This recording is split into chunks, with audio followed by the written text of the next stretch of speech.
Hey everybody, and welcome back for another deep dive. Yeah. You know we love to go deep, and today we're going deep on something kind of interesting. Yeah. We're looking at how the pandemic Yeah. impacted drinking habits here in the U.S. Interesting.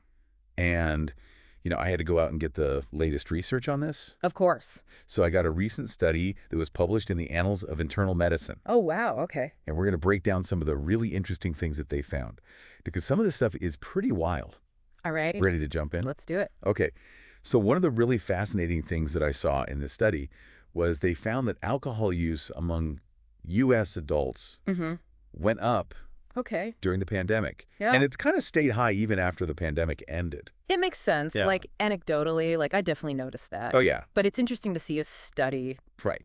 backing that up. Yeah. So Yeah. what they found was a 10% increase Wow. in average weekly alcohol consumption since the start of the pandemic. 10%. 10%. That's significant. Yeah. And they said that it hasn't really changed. So 2 years later, Wow. we're still kind of at that same level. Hmm. So that got me thinking, what exactly were they looking at to come up with this number? Right. What data did they use? Well, they use data from the National Health Interview Survey.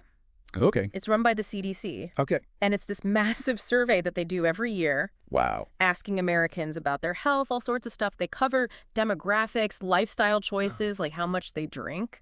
It's really like a goldmine of information Yeah. for public health researchers. Okay. So they're getting a lot of really good data on this. Okay. So we're not just talking about, barstool chatter. Right, exactly. This is hard data from people across the country. Exactly. Okay. So the pandemic's over, though. Yeah, Why are we still you would think. drinking more? Right. Shouldn't things have kind of... Yeah, calm down a little bit.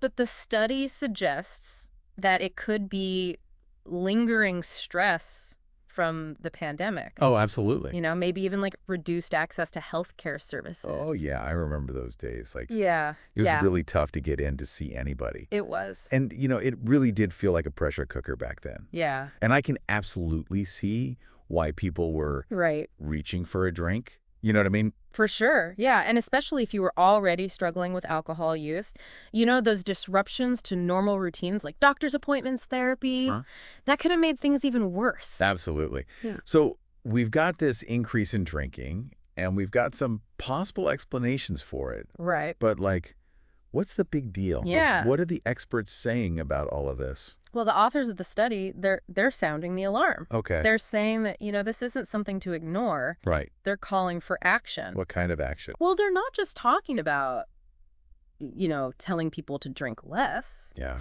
They're talking about real solutions, like making sure that people can access mental health services, Right. having community support programs, Yeah. and even thinking about policy changes Wow. to address the root causes of all this stress. Okay. So going deeper. Exactly. Yeah. We need to look at the bigger picture here Yeah. and figure out why people are turning to alcohol in the first place. Right. That makes sense. Because this isn't just about, having a hangover the next day. Exactly. This is about our long-term health. Precisely. Yeah. And, alcohol misuse is a leading cause of preventable illness and death Right. in the U.S. So this trend, it could have a ripple effect for years to come. That's scary. Yeah. So what can we take away from all of this? Well, I think the big takeaway is that, the pandemic changed a lot about our lives, Yeah. including how much we drink. Yeah. And those changes, they might be here to stay. That's a really good point. And so I guess that leaves me thinking about, back in those pandemic days, Yeah.